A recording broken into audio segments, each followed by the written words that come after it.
So when we talk about intellectual property, we're really talking about four pillars: patents, trademarks, copyrights, and trade secrets.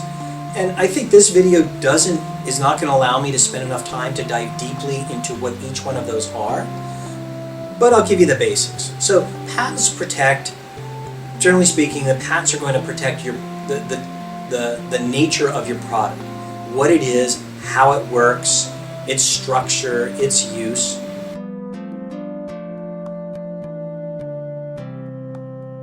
The areas that the advisory boards, I think, can be helpful, the value proposition that they provide to a company, how you identify, again, who these advisors are, where the need is that you desire for their services, because there's areas that you don't have that knowledge or that skill set, and then also the compensation side of compensating them basically for their services and for their advice on a go-forward basis.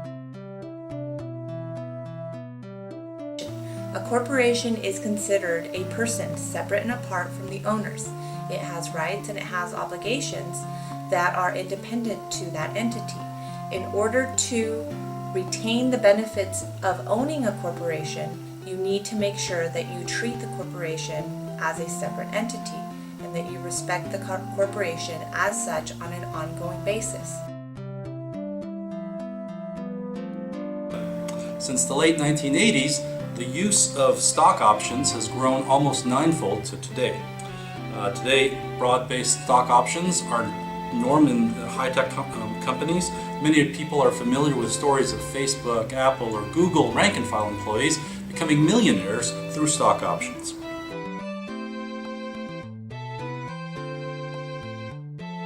Probably the most challenging and maybe the most important of your startup, in addition to writing a business plan, which I'm sure you'll hear about from other speakers, is trying to have an independent director. Is there someone other than you and your friend who's willing to put themselves in the position of serving as a director?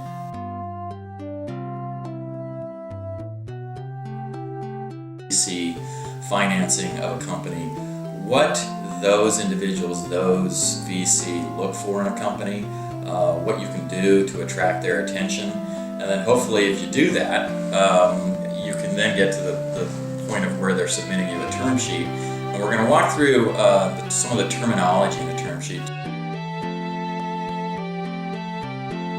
For many of you that's going to be considering joining a startup, you may be offered stock options. I'd like to talk about some things that you should think about when it comes to receiving stock options as part of your compensation plan.